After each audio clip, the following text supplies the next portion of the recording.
Laura and work with the support team. And Julie is with me. She's going to be helping us field a few questions. And so today we will be discussing ongoing classes with a few of our more veteran teachers who jumped at the chance to start these classes when they were really early on. And in I think Latonya for sure, at least in the test phase even. But the other two jumped on really, really quick and early on. So since ongoing classes are kind of a new thing to Outschool, we just wanted to take some time to talk to our teachers and see how they approach these classes and make them successful. So we have Latonya, Kellie, and Astrid with us. And we will ask them a few questions to get us started, and then we'll open it up to the audience. So if you have questions along the way, use the Q&A on the bottom of your Zoom screen, and you can type the questions right in there, and we will get to them after we talk to these guys just a little bit. And so to get us started, I'm just going to have our teachers introduce themselves a bit. If you could tell us who you are, where you are at, what you teach, and kind of how you got started here. That'd be a great way to introduce yourself. So Latonya, can I have you start? Sure. My name is Latonya Moore. I taught my first art class on Outschool in February 2017 from Middle Tennessee. So I live in the Central Time Zone, and I saw Outschool. It was shared in a Facebook group, and I said, you know what? I'm not going to miss out on this, so let me just go ahead and sign up. So I signed up in December, but I didn't actually start teaching into February. So that's how I got started. And you teach more than art, though, don't you? Yes. Yeah. I teach math. I teach math also. Okay. Excellent. And Kellie, could I have you introduce yourself? Yeah. Hello. I got started in September of 2017, but I think I taught my first class in November of 2017. And I teach from Kansas. We live in Kansas. We live on a farm here. We raise horses. So I teach some horse classes. I teach reading and spelling and a few math and grammar classes. So, and I got started from like I saw Outschool on a Facebook group, I think. And then I thought, well, this will be really cool. So kind of the same way. Nice. Astrid, how about yourself? Okay, well, my name is Astrid Turner, and my family and I live in Northwest Arkansas. And I started on Outschool also a couple years back. My son actually started taking classes, and it was such a unique class. It was like a Minecraft and grammar class, and I just remember thinking, how unique is that? I've never even heard of anything like that. And so I signed him up, and he had been taking classes, and then I started teaching. I started by offering dance classes, as I'm a dance teacher locally, and I also teach art classes locally with homeschoolers, and so I just kind of started offering that on Outschool as well. So we've had a really great time on Outschool. So my son has taken all kinds of classes, and then I've kind of branched out with what I offer as well. Excellent. Very good. So I'd like to start by asking about the format of your ongoing classes. So what makes them different than your fixed duration classes or the one-time classes? And Astrid, I'll have you start. Okay. Well, for me, my ongoing classes can vary as far as what students sign up. So from week to week, sometimes I'll have the same students as last week, but often I'll have, two different students. Maybe I had one or two drop out, and then those spots were replaced by someone new. So some of my students had actually stuck with the entire, actually I think the longest one was 18 weeks. And I had the same student for, you know, a few of those students stayed, but most of the time I had kind of like a turnaround of students. And so it's really different than my fixed classes where I had the same students every week for that set amount of time. So that was like one of the biggest differences for me. And so how do you go about teaching when you have those kids that you probably know fairly well and those that are brand new? Yeah, that can be a little bit challenging when you start to see friendships develop between a couple of the students and then you have a newcomer come in. And I was a little bit worried at first, but actually it's been amazing. The kids have always been really curious about the newcomer. And then usually the newcomer is really excited to kind of join this really social group where they're where they know each other and they might tell jokes to each other and it kind of puts them at ease. So I found a really good balance of allowing the chit chat, because my classes are, my ongoing class, the more successful one is an art class. And so we have a time period where we're drawing together and sketching together and we get to know each other a little bit. So I haven't actually had as much to worry about as I thought I would when I have that turnaround of students. Okay, awesome. Kellie, can you talk to us about the format for your ongoing classes and what makes them different? Yeah, it's kind of the same thing that Astrid talked about, where I'll get new learners or learners that will sign up for a whole duration period. So they come and go. So sometimes they'll come for a week and then sometimes they'll have a schedule conflict where they can't make it and then they'll withdraw and then they might come back. So if you have learners that will withdraw, don't worry that you did something wrong or something, because they come and go more than the fixed classes, of course. Also, I run them, like my schedule is 4 weeks, then I have a break, then 4 or 5 weeks. It kind of depends on my kids' schedules too. And just so that way I get a break too, the kids kind of get a break and do something else. And I got the idea from another teacher, or another teacher, but a student of mine. Like the parent said, what if we needed to take a break? I was like, I always need to kind of take a break, so it's kind of nice. And I've also like it's kind of like the same thing as the fixed class, kind of end it in the spring. And I just kind of tested it out and then had the same time, but started it, had a 2-week break, then started again in the summer.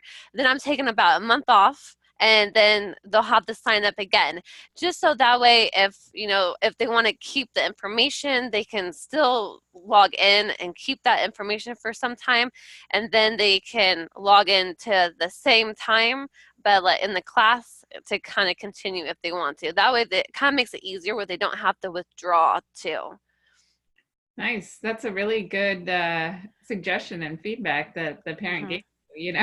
Yeah, I was like, hey, I always need a break. Forever. Yeah, yes.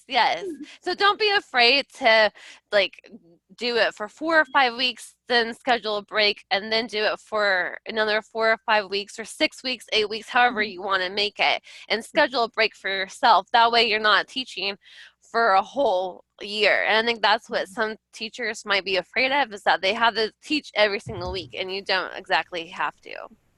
Excellent. How about you, Latonya? Could you describe the format of your classes and how Sure. Yeah.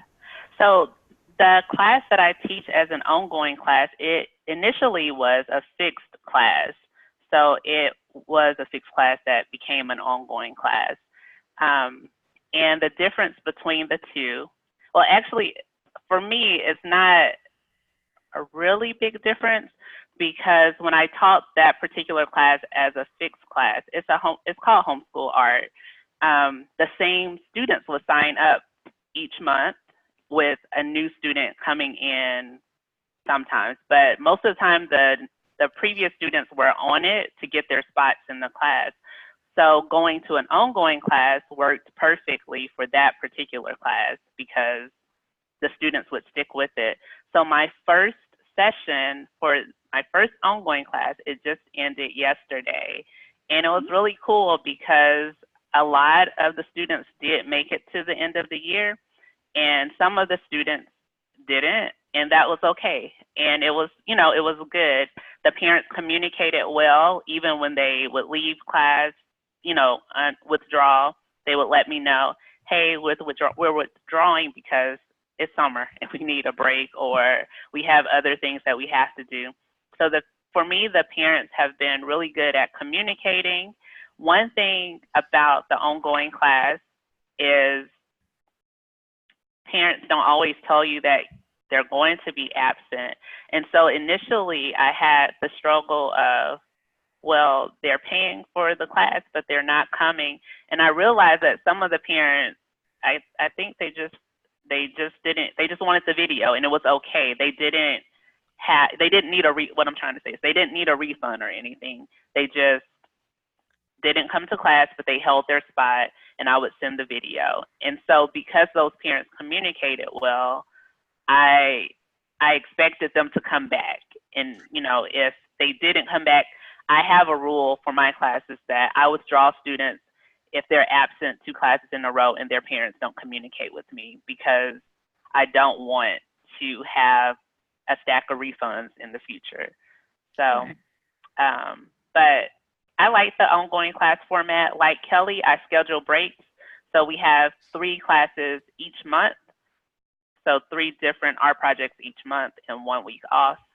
And sometimes if the weeks run back to back, it can equal like, you know, 4 classes in a row, but that seldomly happens. Most of the time it's 3 classes in a row with 1 or 2 weeks off. And so, yeah. Excellent. All right. So how did you decide which topics you wanted to turn into ongoing classes? And so Latonya, you kind of already alluded to that because people were continuously enrolling in your class. Was there any other reason that you decided to change that? I was asked. I mean, I guess you guys look at data and you probably can see what's happening in the background. I was a little nervous about it because I didn't know how the community would take it, but it turned out well. And I have been trying to figure out a way to do it for another topic, like math, because that is my second topic. I haven't figured out my commitment levels for it yet, though, because I feel, you know, with math, it's just different, I think, because all the students come in at different levels. But I think classes like art, or if you're writing poems, like if you write a different poem each week, I think that could be something. Those would be good formats because the classes should be able to stand alone, and all of our projects are different. Mm-hmm. Cool. Yeah. Excellent. Kelly, how about you? Yeah. When I first found like the ongoing classes, I thought, oh, this will be pretty cool. And then I thought, oh no, I don't have any idea what to teach. So it took me some time to figure out what to teach and what to do. And at the same time, I was kind of revamping my whole reading program from ABCs clear to comprehension and fluency. And so when I was working on that program, then I thought, when I got to fluency, I was having a hard time fitting in a program that I use in the classroom. And then it dawned on me, this would make a great ongoing class because every week they'll work on a different story of fluency for the program. There's not exactly a start date or end date with the program. They come in, I'll test them where they're at in their fluency, and the program has 55 stories in it. So if they want to stay clear to story 55, they can. And each week I give them things to work on. I message the parents things to work on, or in the story to work on. So if they want to come back next week, they can work on it again or get a different story. And so that my fluency program has worked out great. Another one was my spelling, because my spelling classes have been very popular. And so that's one area that parents find as their weakness, I think, of teaching spelling. They don't know exactly how to teach it. So my spelling classes were very popular. And as I was thinking of what could I do for ongoing classes, after one of my spelling fixed classes, I was like, I can turn a spelling class into it, because some kids are done with my spelling classes. They've taken them all and they want more. They're asking me for more spelling classes. And so I was thinking of games that I've played, and I thought, they don't get a chance, homeschool kids might not get a chance to do a spelling bee. And so that's where I came up with my spelling bee class, is where every week I can teach them a spelling rule, because in English there's so many rules. And then each week they can study the list of words, and then I give them a spelling bee, and they've enjoyed it so much. Like, I was having parents come and ask me for more and more classes. And then, so I started my one spelling bee class. Then I had a parent that said, it's kind of easy. Can you make it harder? And I said, well, okay, sure. And so that branched out to my more advanced spelling class. So it kind of just like snowballed from there. You get one idea, and then it just kind of, you just kind of make it work. And then parents come to you asking for more different things. And then you just can, accommodate those parents a little bit more too. Awesome. Astrid, how about you? How did you decide what to turn into ongoing classes? Well, as I mentioned before, I kind of had started out with dance classes, and I didn't find them to be as successful. It is kind of like a smaller circle of people who are interested in online dance courses, but I found that the ones who are more interested in, like, maybe they take dance classes somewhere else and they're looking for, like, to supplement it.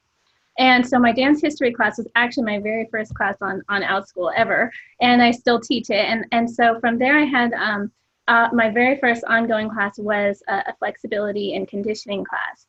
And I thought, maybe it would take off, but it was really slow. And again, it's kind of like a really specific need. And so I found more success in one-on-one tutoring. So my ongoing tutoring classes are pretty successful, but I pretty much just wait for people to come to me. And so it's really slow. It is very time consuming for both of us. You work out a schedule, and then for me, I have to go into my studio. So that one is how I started with ongoing, and I wasn't really seeing the huge benefit. But when I opened up my nature journaling class, I kind of expected it to also have a really slow start, and all of a sudden it was just boomed. In my very first class, I had only like 1 or 2 open slots, and then by the next week it was full. And so consistently for the entire, I think it was 18 or 19 weeks that I ran it, it was full. It was completely full. I actually even ended up raising the maximum so that I could let someone's sister in. Things like that kept coming up. And I had planned to keep it continuous until the summer. So I was like, well, we'll see how long this actually goes.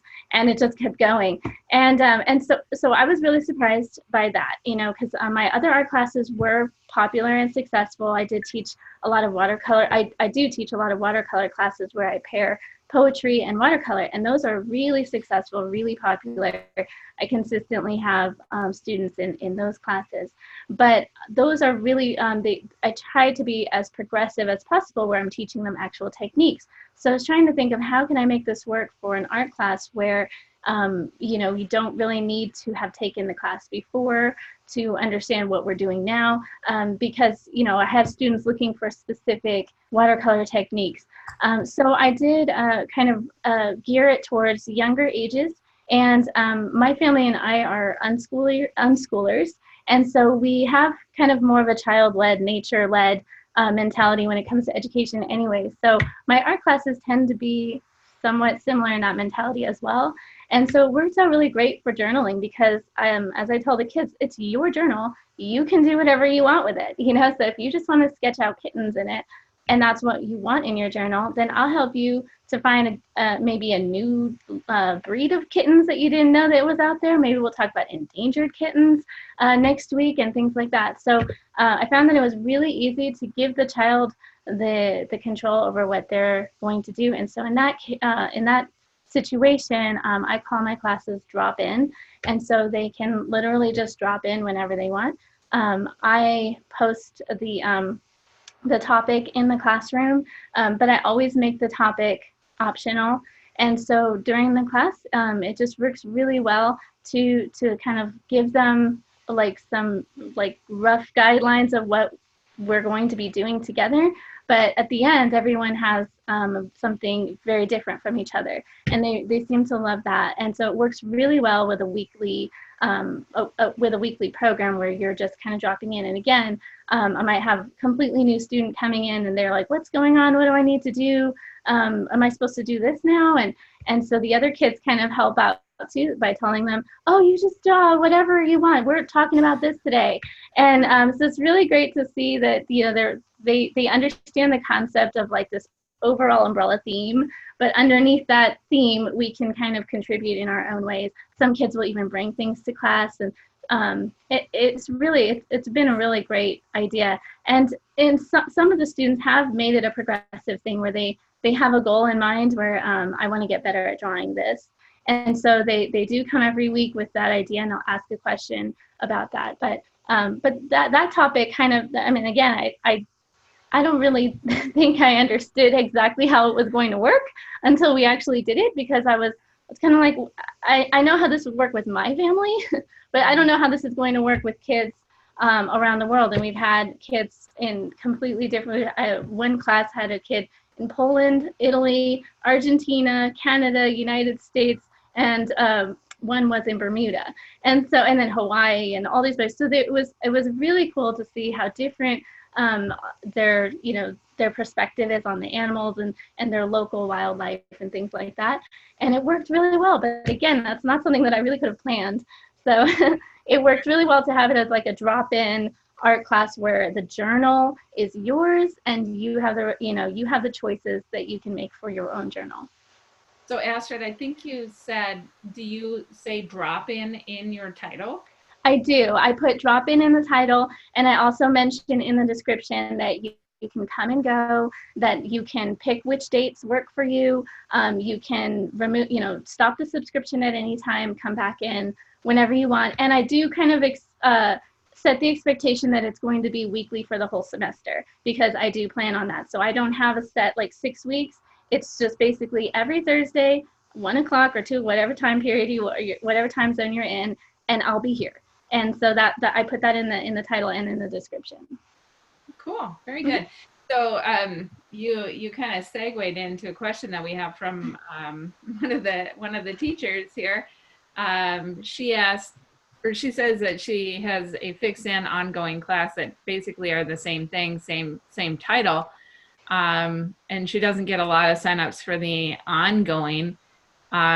Is there a specific way to market those? So Astrid talked about, having the drop in or something in the title.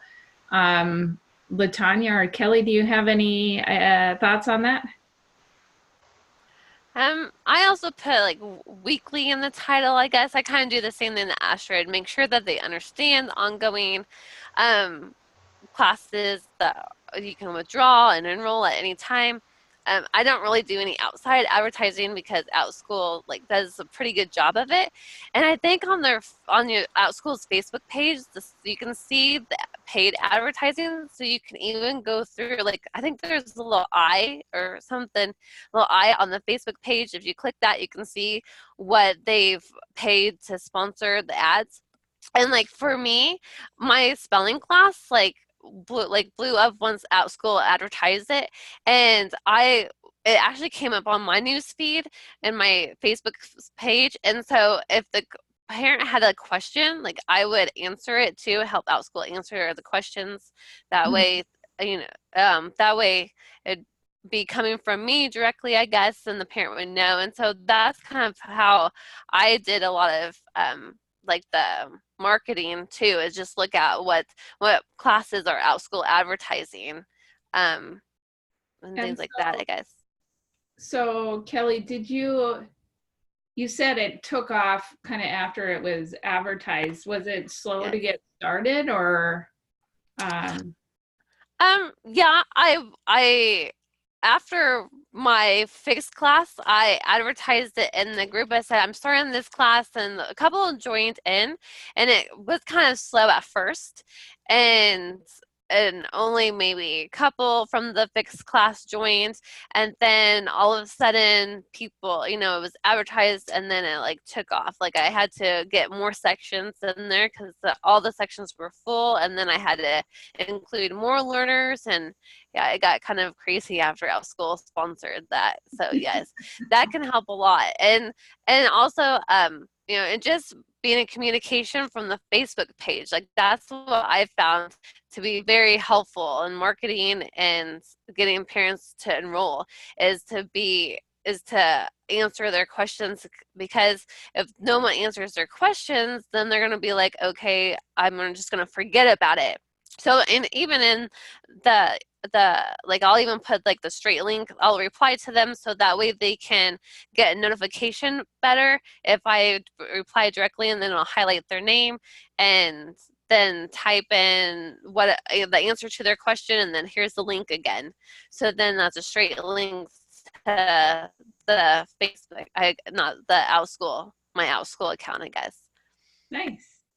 Nice. How about you, Latonya? Is there something you do to kind of get your ongoing classes to stand out? I'll talk about my tutoring, because the art class, it already had a following on its own from when I originally started teaching it. And some of those students from the first year actually came back this year, and even the students from this year are already planning to come back next year. So I think they just like the class, and I really appreciate that. But my tutoring, I offer math tutoring, and it was a fixed class.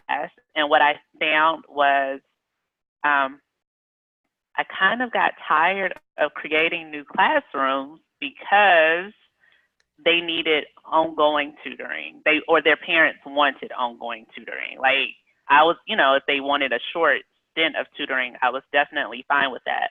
But a lot of the parents wanted this long-term thing, and the ongoing format was perfect for it. So for a while, I did have both. One was just titled private math tutoring, and the other was titled continuous math tutoring. And I do think letting them know in your title the difference when you have two classes that are the same can help you. Now I've taken away the private tutoring because managing several classes can be a little bit much for me. And that way they don't have to request the class that I probably won't schedule because I can only do so much. So now I only have the continuous math tutoring listed. I would say think about your goals. Which one do you really want to grow? And kind of start leaning that way to see if you can shift the people. What I've learned is that you have to teach people how to work with you versus expecting them to know what you really want to do. So if you really want a class to be an ongoing class, then start listing those more often.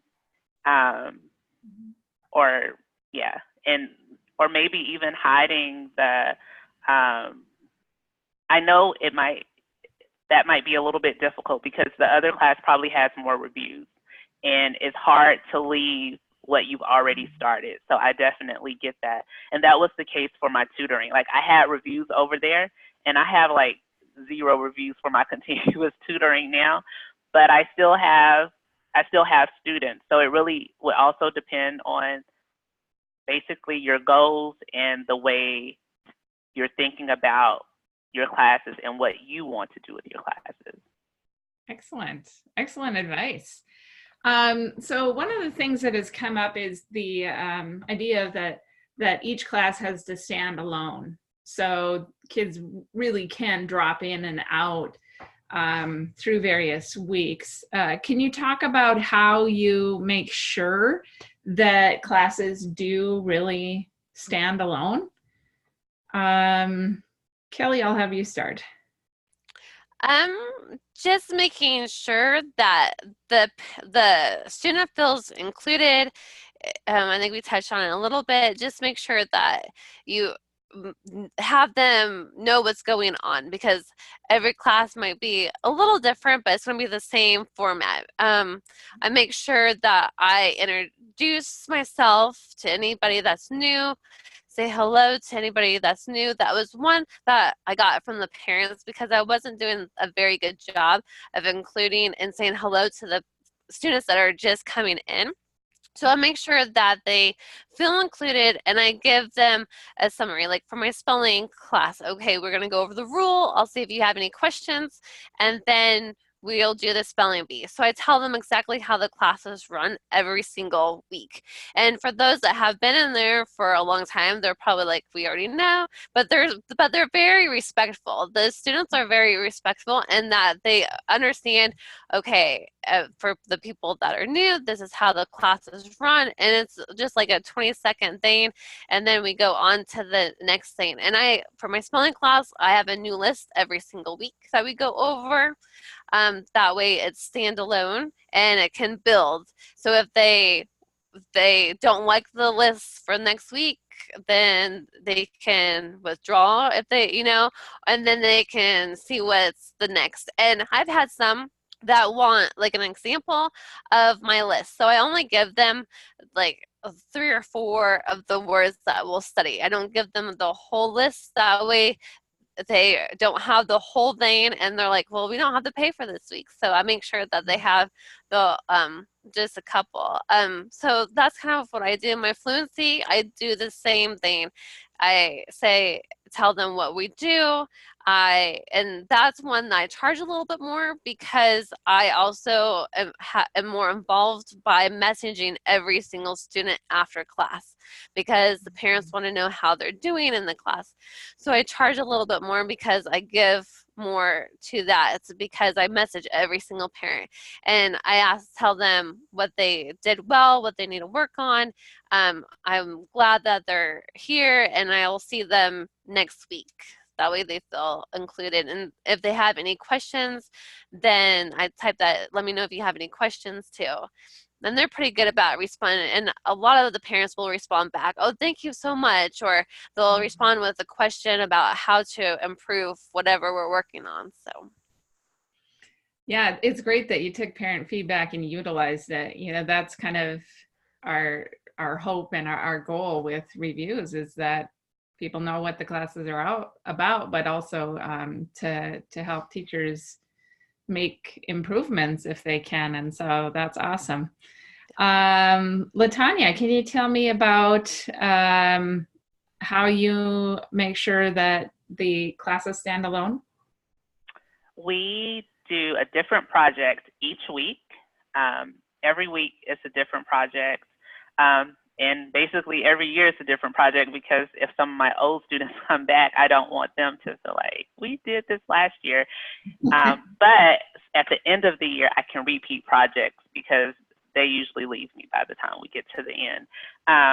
But as far as making sure that all of the students feel included, when the students log in, as they're entering the classroom, I speak to each student. I call them by name. I ask how they're doing. I ask how their week has been. So I try to make a connection with the student when they enter the classroom.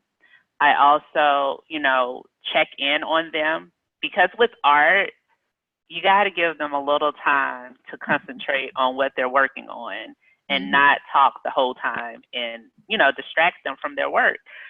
So I'll check in and I'll ask them, how's your project going? And they'll tell me bits and pieces about what they're doing. And we do the projects together, but like Astrid said, they got to have some room for their own creativity. So there's plenty of room for that. So for me, the main thing is speaking to them, calling them by name, checking in on them while they're working. And as they get started, I tell them how the class, so basically we're already going, and then I'll say, oh yeah, and at the end of this class, we always share our artwork, so I would love to see your piece from today's project. And just talking to them, including them. And at the end of class, I tell everyone bye. I call them by name and I say, bye, such and such, see you next week. Bye, I hope to see you next week. And if I don't see you next week, that's okay too. But it was great getting to meet you today. So I just be who I am, and that tends to work well for me. Yeah, personalizing it for the kids, talking to each one of them really does make a difference for teachers in any class. Astrid, how about yourself? How do you make sure those classes stand alone? Well, I think I had mentioned before too that we kind of pick this topic for the week, and I always post it about half an hour or an hour before class starts, because I'm a homeschooler too, and I know that if you tell me like 2 days before, I will forget. So I post it right before class and let them know, hey, last week if you remember, we did this, and I kind of review what we did. And then I say, the students and I decided on this theme for today. And if you're interested in doing this theme, you might want to bring, like let's say rocks and minerals are our theme that we decided on. If you have a cool rock to bring to class, bring it to class. And so it kind of like prepares them for what they might be able to do if they're brand new to the class. Or if it's something like an animal, like today we're going to do endangered species. If you want to, maybe print out a picture of the animal that you're interested in sharing with the class. So maybe tell us something about the animal. So I post that in the classroom before the class starts, but I know that sometimes, newer ones who maybe they enrolled, like I've gotten some that enroll, a few minutes before class, maybe half hour before class. So I might message them before and let them know what the theme is. At the beginning of the class, I go over it again. Hey, do you guys remember last week we were going to do this? If you have anything you need to bring to class and you forgot it, if you want to go run and grab it, I'm going to show so-and-so, the new student, my journal. So I'll show you what we do. This is what we kind of go, this is kind of the idea of our class. And, here's my journal. Here's some examples of what I've put into my journal. Last week we talked about this, and then I'll ask them questions about themselves. I try not to spotlight them too much because some get embarrassed about that. But it's been pretty good, this process of kind of explaining the theme. And I also mentioned to them, if you don't want to do that theme, or if our theme is something that you're completely unfamiliar with, just copy what I'm doing. I'm going to show you a picture of what I'm going to put in my journal, and you're free to do that too if that's easier, because I have found that some students need the direction a little bit more, and sometimes this free form is not their style and they end up not pursuing the class, which is totally fine. But I have found that a lot of kids do enjoy the more free style art, and so it really is like just a matter of them finding out if this is something that is good for them, or that they were hoping for. Some people are looking for more progressive, more direct, one-on-one, like step-by-step learning, and so they kind of figure that out in the first class or so that it's not necessarily like that, but they are free to copy me and kind of look at what I'm doing. And I always put my camera, close to my hand so that they can see what I'm doing as we're doing that. But a lot of times we are looking up images on the internet, we're looking up facts about something that came up in the class, and maybe there's something that they shared about an animal that I didn't know, and so we're just talking about things together. And then at the end of the class, we share what we've done, but we also decide together what we're going to discuss for the next week. So I kind of leave that as I give them some choices. What about this? We haven't talked about this yet. Oh, and I know so-and-so wasn't here for that class. If you guys want to do it again, and they're like, yeah, we love that one. Let's do it again. And so sometimes we get to repeat the same theme, and other times they're like not sure. So I just say, well, we could do this or this, and they just kind of vote on it together, and they usually all agree. So I don't think I've ever had one where they didn't. Or I'll say, this week we'll do this, and next week we'll do your idea. And so they kind of have a say in what we do, and so they're looking forward to the next classes. If for some reason they missed that week, sometimes they know that sometimes we can repeat it as well. So it seems to work pretty good. The newcomers can kind of hop in, but the kids who have stayed can also have a big say in what we do. Excellent. All three of you really, you've mentioned you might need art supplies or you have spelling lists or things like that. Do you find that, new learners as they come in, that they're aware of that or that they're able to come prepared to class?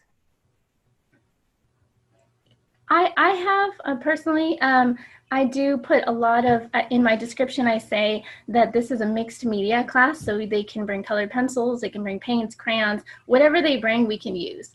You can even just bring magazines, and we can cut out the pictures and glue them on there. So some of the kids who aren't very confident in their drawing skills, like they can do whatever they need to do.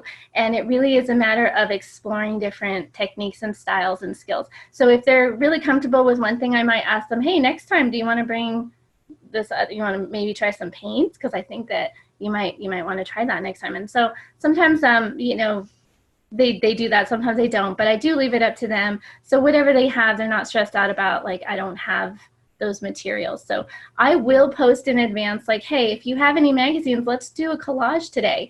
And like nobody brings the magazines. So I say, okay, well, I guess I'm doing the collage all by myself, and you guys can watch me, and then you guys can maybe do that the next time or on your own. And so they're like, yeah, because I don't know I didn't know what you were talking about. So now they could see what it is, and they feel more comfortable for it the next time. So if they don't bring the thing that was my idea that day, then it's okay. How about you, Latonya? I think you have specific supplies that they need, right? Yeah, I share the projects for the month in advance. I try to do like 3 months at a time, but sometimes I have to wait for my own creativeness to spark me to decide what we're going to do. But I try to go ahead and list what we're going to do. Like, I'll write the month, project number 1, project number 2, project number 3, and what you'll need for those projects. But I will also leave space for them to use. If they don't have acrylic paint, they can always use watercolors or markers. I'll just say, well, for this project, this is what I'm using, but if you have crayons instead of pastels, that's totally fine too. I give them the option to use canvas versus paper or paper versus canvas. If I think a project would look really cool on canvas and they can hang it up if they want to, I'll let them know, like, this project would be really cool on canvas, but if you don't have canvas, that's fine too. So it's nothing is a requirement, but they do need to bring something that has a little pigmentation so we can have some colored projects. But other than that, that's my only, that's really my only requirement. And parents will still like post in the classroom, is it okay if we have this today? And sometimes I don't see it because they post it like 2 minutes before class starts.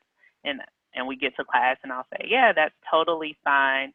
Most of the time, parents will have the supplies that after teaching this class for two full school years, parents will do their best to have what you asked for.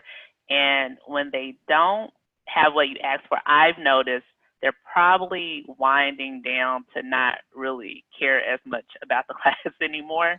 But for whatever reason, they're still hanging on.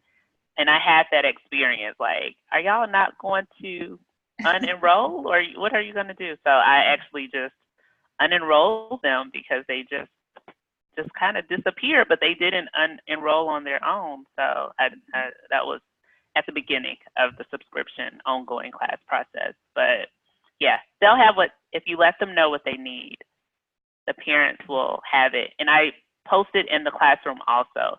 So it's on my main page, and then it's also on the inside the classroom. And I don't know if this has changed, well, I think it's still true, that you can't see new posts until after you enroll. You only see the posts after they've been posted after you've enrolled in the class. So if I see that I have a new student, I will send the parent a direct message, because not everyone understands that project number one isn't project number one because it's your first day of class. It's project number one because it's the first day of the month, and project number two because it's the second class of the month, and so on. But okay.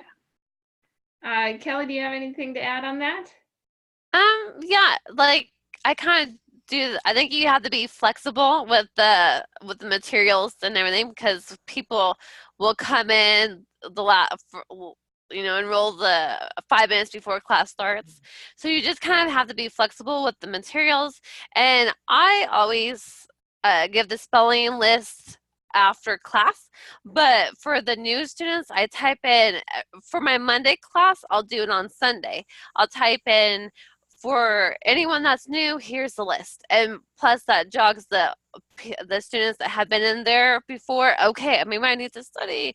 So then on Monday, I have a little bit more time to do the rest of the week. So then the rest of the week's classes, Tuesday through Friday's classes, I'll go, for anyone that's new, here's the list. If you have any questions, let me know. And then I'll post the list again. So that way, if they enroll for the new week, then they have the list or the fluency story. They won't have it until after the first class. So some parents will message me and go, okay, what story do they need to work on? And then I'll say, okay, I will test them during class and give it to you after class. So, and parents are pretty good about knowing, it's kind of obvious that for spelling, you might need a list, and plus in the description I'll post the list. So then they come to me, well, where's the list? And I'll say, it's in the classroom, but here it is. So that way they know, okay, it'll be in the classroom, where to look for it the next time, and then they have it currently. So I think parents appreciate you kind of going above a little bit too when they're new and they're just starting to learn the ongoing classes, especially when it was brand new and parents were like, they weren't understanding it. Now I think they understand it a little bit more. Mm-hmm, for sure. Okay, we are kind of a little bit over time, but could each of you just give me one pro and one con of ongoing classes? So let's start with Astrid. What's one pro and one con of doing ongoing classes? The pro for me was just kind of, for me, seeing the kids being able to really understand the concept of this, and like getting to kind of like seeing their creative juices really flow, even with this really loose structure. It was really exciting for me to see that. They seem to really have a good time. I've had a student that signed up for I had to open up another section. He ended up signing up for that same section, so he was taking it twice a week. So I could definitely see that there's an appreciation out there for people, for the parents that really appreciate how the class is structured. My con would be that sometimes people have a difficult time with that loose structure. So they prefer the fixed classes where it's very structured and it's very progressive, and they're a little bit confused when they come in and they're not, they expect it to be one way, and they're used to like that fixed maybe semester long courses, and they're not used to this very free form, like drop in, drop out kind of structure and format. So I think that sometimes it's led to some confusion with the parents with like payments and how that all works. But as Kelly mentioned, I think that parents are getting more familiar with how the structure works. And so I really haven't seen that as much of a problem now. So for me, it's been a great experience, both for me and for the students, I think. Awesome. And Kelly, one pro and one con. Yeah, I think the pro for me is scheduling, because sometimes it's hard to schedule around the kids' activities. When I have 3 kids, it's pretty hard to do those fixed times. And that's why I keep my fixed classes 3-4 weeks. I think my max is 5 weeks, I think. And so before I was doing ongoing classes, if I had to take my daughter to the doctor, and I didn't have it scheduled, like it was an emergency or something happened, or like I don't really cancel much when I'm sick because I'm not sick very often. But if I was sick and I could not teach at all, like I have more flexibility where I can cancel like the section or the class for that day, I guess, and not have to exactly like I'll refund them and not have feel like I have to reschedule it, I guess. I know I try so hard not to cancel classes because I know like parents don't like that, and especially like I don't like it as a parent either, but sometimes stuff comes up. And so when I had like I remember one time I had a fixed class and I scheduled so many classes in the month that it was very hard to find a time where all parents could meet. So I had to do the makeup class 3 different times for the different students. So then it's like, well, then because of my daughter having to go to the doctor all of a sudden. So that's a pro for me. Like it's more flexible. The scheduling is more flexible. So, and that's why if I have a break, like if I schedule 4 weeks and then have a break, then 4 more weeks, if something happens where I can change, where I have to schedule like have to miss a class, then like on my break week, then I can schedule a class then. And if parents don't want to take it, then they can withdraw and they don't get charged for it. So that's the pro. Like that's a huge pro, like for me, like the flexibility of it. Like a con, like I guess like parents understanding of it, maybe just like the newer kids that are coming in that might not understand how it works, I guess would be the only thing. Like I like and budgeting is a lot nicer too, because when I get paid that, every the second Sunday, then I know exactly what, how much it's going to be and stuff. So that's kind of nice. Yeah. Latonya, one pro and one con.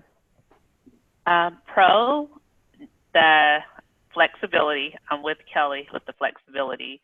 Especially when it's a class that you are having to schedule month after month after month after month, it's really nice to just say, this is what we're doing all year, and I can schedule the breaks and I can rearrange them, in advance. Like if I need to change, it's always 3 times a month.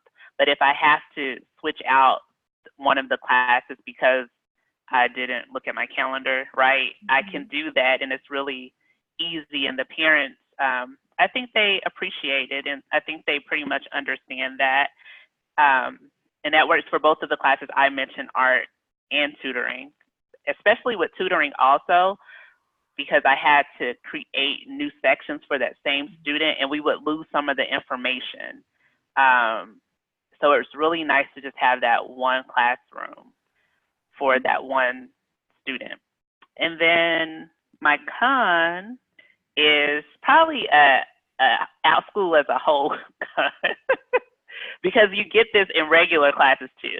And it's not Outschool, because like I said, you get it in regular classes. You don't always know who is really coming to class. And that would be my con. Like, I don't always know who's going to actually show up. One time I had a class that started, and I thought I only had 2 students enrolled, but 5 students came to class. It just kind of happened, like it just blew up for that day. And then there are some days where you have a list of students and only 1 student shows up, but I have that same thing in my regular class. So that's why I said it's kind of Outschool across the board, and that's fine. It's just life, right? Right. Yeah. Your initial answer startled me. I was worried about where that was going. Don't pay my delivery too much attention. That's just kind of how I am. Julie knows. Well, we did get a whole bunch of questions from the teachers, or I'm sorry, our participants, but we did get a lot of information from our teachers who were on our panel with us today, and I really appreciate the fact that you guys took the time to talk to us, and hopefully cleared up some things for some of the teachers who are a little bit reluctant about dipping their toes into ongoing classes. So I really appreciate your time. And if you guys want to continue this on Facebook, we can do that there, and we will be sharing this video for others to watch in the future as well. So thank you very much for your time, ladies, and we look forward to seeing more of you around Outschool. Thank Bye. you. Thank you. Bye. Thank you, guys. Bye.